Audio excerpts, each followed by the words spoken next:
24 फरवरी 2025 केरल के तिरुवनंतपुरम का एक खौफनाक दिन, जो कि शाम के 5 बज रहे थे। तिरुवनंतपुरम के वेंजारामुडु पुलिस स्टेशन के बाहर अचानक से एक ऑटो आकर रुका।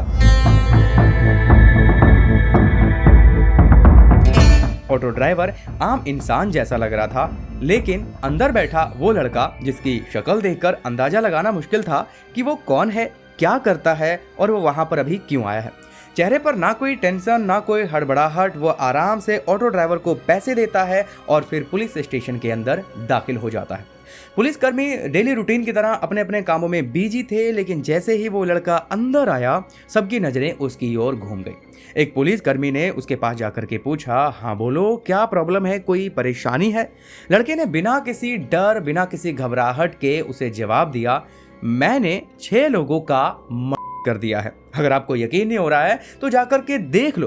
पुलिस वाले एक सेकंड के लिए साइलेंट हो गए। उन्होंने सोचा शायद ये लड़का नशे में है या मेंटली अनस्टेबल है। एक पुलिसकर्मी ने उससे पूछा, तुमने ड्रिंक किया हुआ है ना? लड़के ने फिर ठंडे लहजे में जवाब दिया, हाँ मैंने शराब पी रखी है और चूहे मारने वाली दवाई भी खा ली। इतना सुनते ही पुलिस को एहसास हुआ कि ये मामला सीरियस है। बिना वक्त गवाए एक टीम तैयार की गई और उसके बताए गए पते पर भेज दिया गया। जब पुलिस वहां पर पहुंची तो जो उन्होंने देखा वो किसी हॉरर मूवी से कम नहीं था। विक्टिम के जो हाल थे उसे यूं बयां करना यहाँ पे आसान नहीं है, जिसे मैंने खुद अपनी आंखों से देखा है। बाकी आप पिन कमेंट को चेकआउट कीजिए, आपको सारा माजरा समझ में आ जाएगा। खैर, वहां खड़े पुलिसकर्मी ने यह कहा कि मैंने अपनी लाइफ में आज तक ऐसा क्राइम सीन नहीं देखा। खास तौर पर हम ऐसी लाइनें मूवी या फिर सीरियल्स में देखते हैं और वहां पे सुनने को मिलता ही है, लेकिन यकीन मानो यहाँ पे ये रियल में हुआ। लेकिन अब सवाल ये था कि इस लड़के ने ऐसा क्यों किया, खुद के फैमिली मेंबर्स के 6 मेंबर को इस तरीके से अंजाम तक क्यों पहुंचाया। तो आज इस वीडियो में हम इस सवाल का जवाब तो ढूंढने की कोशिश करेंगे ही, और साथ में ये भी जानने की कोशिश करेंगे कि आखिरकार हमारे तुम्हारी तरह दिखने वाला एक साधारण सा लड़का अचानक से इतना बेदर्द कैसे हो गया। तो जानेंगे सब कुछ गाइस आज की इस वीडियो में विस्तार से, because you are watching dark reality.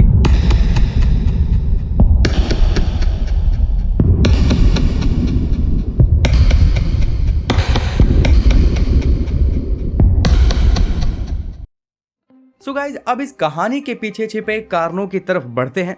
इस फैमिली के हेड अब्दुल रहीम थे, जो केरल के तिरुवनंतपुरम जिले के मिडिल क्लास बैकग्राउंड से आते थे। पिछले कई सालों से वो सऊदी अरब में हार्डवेयर बिजनेस रन कर रहे थे। स्टार्टिंग में सब कुछ ठीक था, बिजनेस ग्रो कर रहा था, फैमिली स्टेबल थी, लेकिन फिर 2020 में सब कुछ बदल गया। जब 2020 में वो महामारी आई तो कहानी बिल्कुल पलट गई।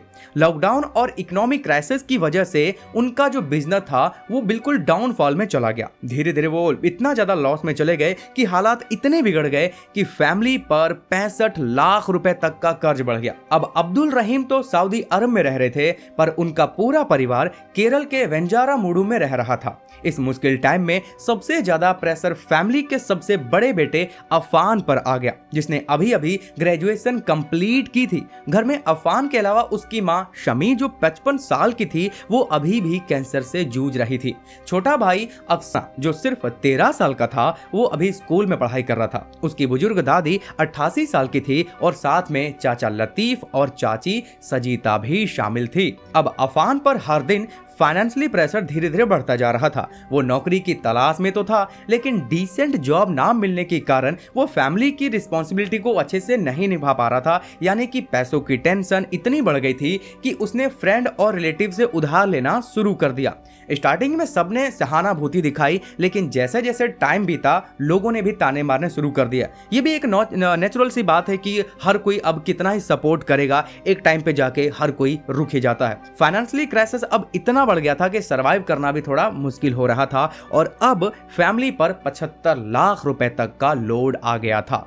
अब इस डार्क फेज में अफान की लाइफ में सिर्फ एक ऐसा पर्सन था कि वो उसके पास जाके अपने दुखड़े गाता और वहां से वो पॉजिटिव वाइब ले पाता था, यानी कि उसकी गर्लफ्रेंड फरजाना उसी एरिया में रहती थी और बीएससी केमिस्ट्री की स्टूडेंट थी। वो स्टडी के साथ साथ ट्यूशन पढ़ा करके अपनी फैमिली की फाइनेंशियल कंडीशन में हेल्प करती थी। अफान और फरजाना एक दूसरे को डीप लव करते थे और जल्दी ही शादी करने जा रहे थे। हालांकि उन्होंने फैमिली में इसकी बात भी चलाई, लेकिन अफान की बैड फाइनेंशियल कंडीशंस के कारण उनके खुद के रिलेटिव ने इस शादी का विरोध करना शुरू कर दिया।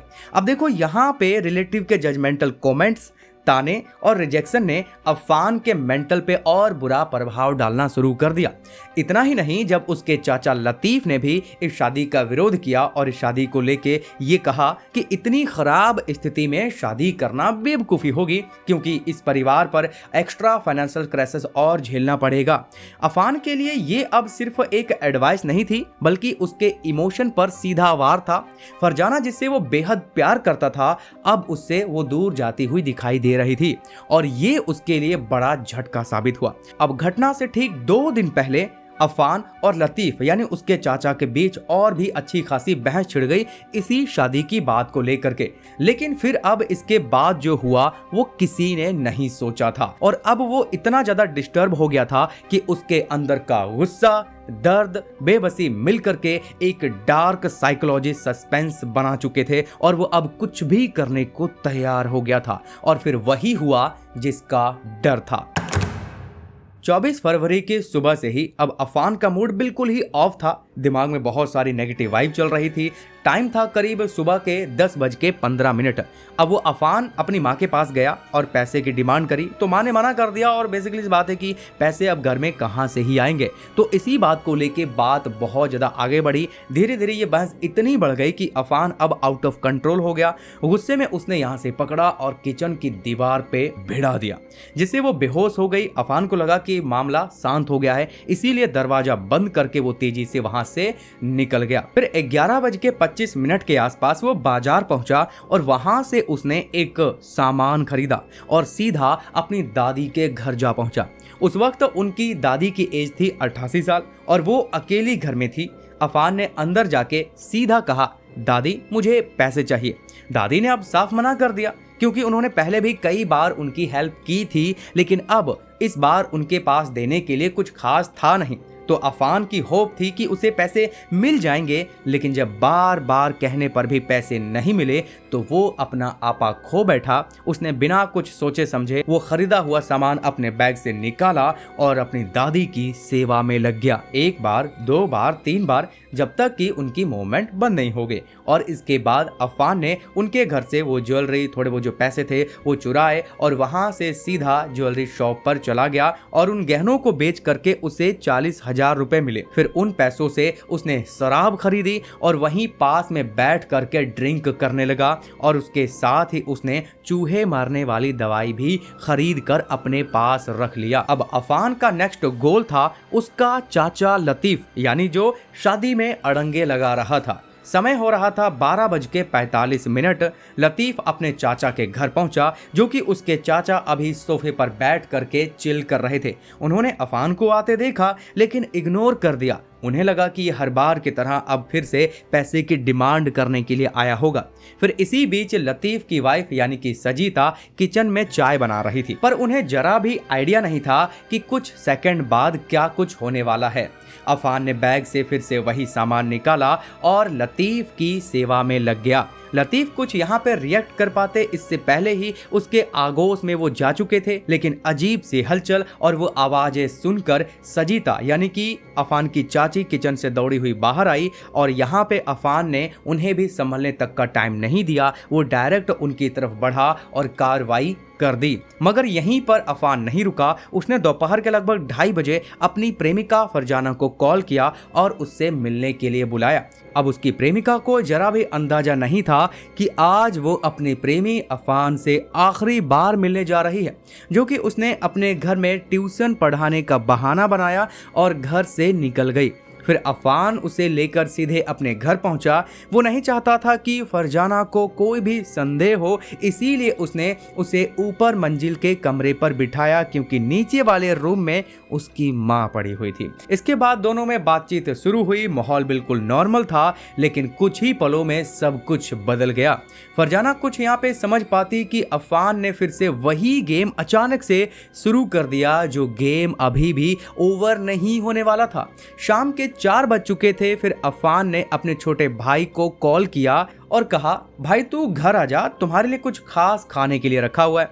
अब ये सुनकर उसका भाई बड़ा खुश हुआ। उसे लगा कि उसके बड़े भाई ने कुछ खास अरेंज किया होगा और वो इसीलिए जल्दी जल्दी घर आ पहुंचा। लेकिन जब घर के दरवाजे पर आया, दरवाजा बंद था। थोड़ा वो कंफ्यूज हुआ। फिर उसने अपने भाई को कॉल किया और कॉल करके दरवाजा खोलने के लिए कहा। कुछ ही मिनटों में उसके भाई ने दरवाजा खोला और वो अपने छोटे भाई को अंदर बुलाया। अब जैसे ही उसका छोटा भाई अंदर आया और मौका देखते ही उसने वहां पर भी वही गेम शुरू कर दिया। अब तक कुल मिलाकर के 6 वारदात हो चुकी थी। फिर इसके बाद अफान को शायद एहसास हो गया कि अब इस स्टोरी का कोई बचाव नहीं है, तो उसने घर की गैस सिलेंडर को खोल दिया और खुद चूहे वाली दवा खा ली। लेकिन दवा का असर उतना जबरदस्त नहीं हुआ जितना कि उसने सोच रखा था। उसका ये प्लान फेल हो गया और शाम होते होते अफान सीधा वेंजारामुडु पुलिस स्टेशन पहुंचा और आगे क्या हुआ आपको पता ही है। लेकिन हाँ, अफान के पिता अब्दुल रहीम जब भारत लौटे ये खबर सुनने के बाद,